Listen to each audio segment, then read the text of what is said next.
turning surrounding the Los Angeles Lakers. Once again, of course, they're trying to move a few players. One of those players is D'Angelo Russell, and reports suggest that among the interested teams are the Toronto Raptors. So, could this deal happen? What do I think the deal would look like? Let's cover it here.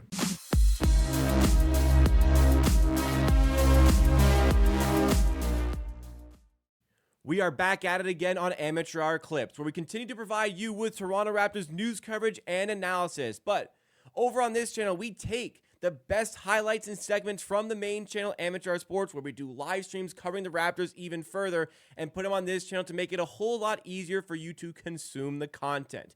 If you like what you see from this video today, make sure you are subscribed to the channel, because we're always dropping content over here that you're not going to want to miss out on, especially if you are a Toronto Raptors fan. And also along the way, it really does support the channel if you smash that like button. Now, let's get back to the video. So, D'Angelo Russell is an interesting case because I don't know how to feel about D'Angelo Russell. I am certainly on the pessimistic side of D'Angelo Russell's basketballing ability.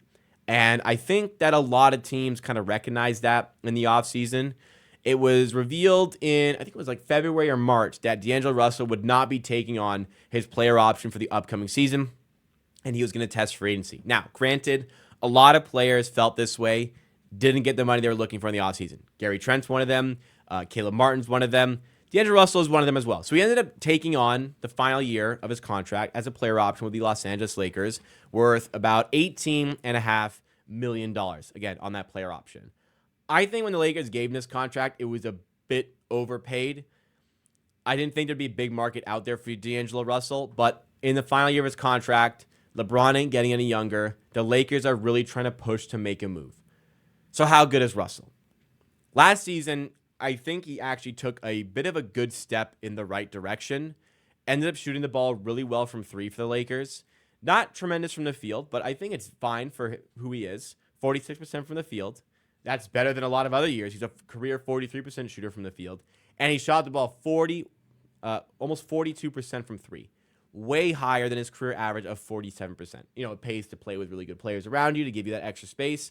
But it was an impressive year from the D'Angelo Russell, who averaged 18 points per game. Where problems started to arise was once again the playoffs. D'Angelo Russell is a bad defender. And in the playoffs, he gets exposed as such, and he's played off the floor consistently. Paradise Lost in chat says D'Lo disappears in the playoffs. Yes, consistently disappears in the playoffs. The Raptors at this point could probably use a little bit of floor spacing, but I'm not sure how consistent his three-point ball will be, especially on a team that lacks spacing to begin with and doesn't have the same sort of gravity players that the Lakers do. Everyone's collapsing on Braun, everyone's collapsing on AD, not as much space afforded to him. But where I think his shot selection and his defense are reasons to avoid and reasons why he's probably never going to make that sort of money again. I'm just a little bit confused why he thought there was a bigger market out there. A little bit confused as to why the Lakers did bring him back. But he is going to be back for another season if they cannot trade him.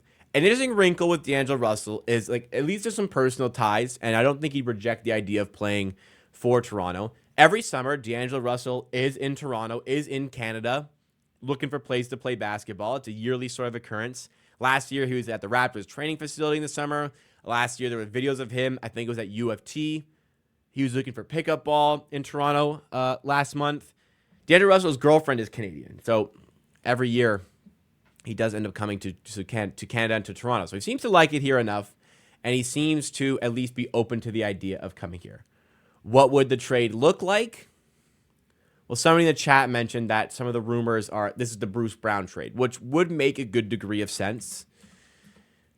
But for the Lakers, for us to take on this salary, we're not just going to take on D'Angelo Russell as a favor to the Los Angeles Lakers here. What it's going to have to come down to is are the Lakers desperate enough to move one of the future picks or the future pick? There's not a ton of flexibility when it comes to a Lakers trade involving picks. But it's not like the Raptors can get nothing out of this. Good time for this to crash. It's not like the Raptors can go into this and get nothing out of it. So what it would have to come down to, we'll take Bruce Brown, send him to the Lakers. We'll accept his player option, accept his team option, which has already been done. We'll send him over to the Lakers. D'Angelo Russell comes back the other way. Lakers are close to the tax, so they got to give back more salary to make this happen. The pick that's got to come to the Raptors, it's the 2029 first. I think the Lakers are going to fall off a cliff when LeBron leaves. That's going to be a valuable pick. This doesn't go through because we need to get additional $4.3 million from the Lakers. So are the Lakers willing to give away the first-round pick there? Because the Raptors are in such a good salary position right now after the Sasha Vezenkov buyout for free, they could take on perhaps a player like Jared Vanderbilt, and this trade could go through. That's another player they're trying to get rid of. You could take out Jared Vanderbilt, add in Gabe Vincent instead. That's a little bit too many guards for my liking, but you could do it. That trade would also work. So there's options here as far as the trade is concerned. For the Raptors, it'd be tough to use D'Angelo Russell. You've got quickly already here, who's your lead guard. Davion Mitchell's defense is welcome to have off the bench.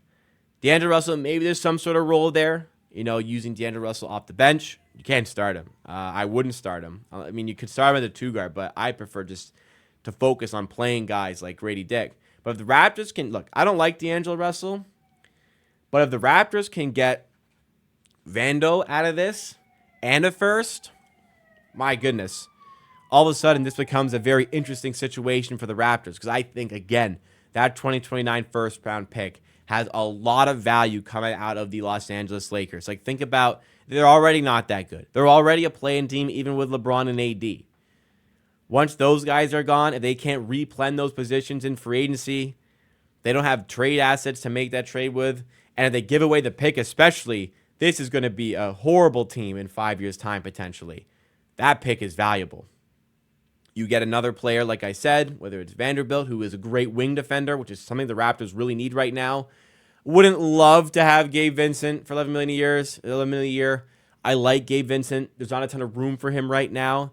And coming off of that injury, he's very questionable, to say the least, as far as what his effect and value is going to be on a day-to-day basis. But overall, yeah, if the Lakers are desperate enough to really want to trade D'Lo, this is something the Raptors should explore. In the end, the Lakers are going to be at least somewhat smart here, probably.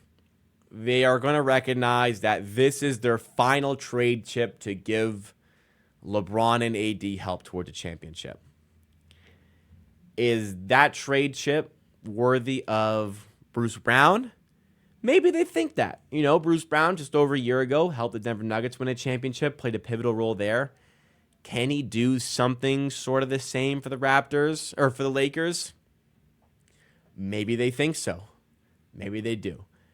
But in the end, again, don't know if they go that high, but if they do, Masai Ujiri, Bobby Webster, get that boy, Rob Pelinka, on the phone and try to get that pick. Other than that, I wouldn't do it. It's probably too much for the Lakers, but I don't really see any other way this trade goes down. I'm not a huge fan of D'Angelo Russell, and I really can't imagine the front office being terribly fond of his play style. So in the end, probably won't happen.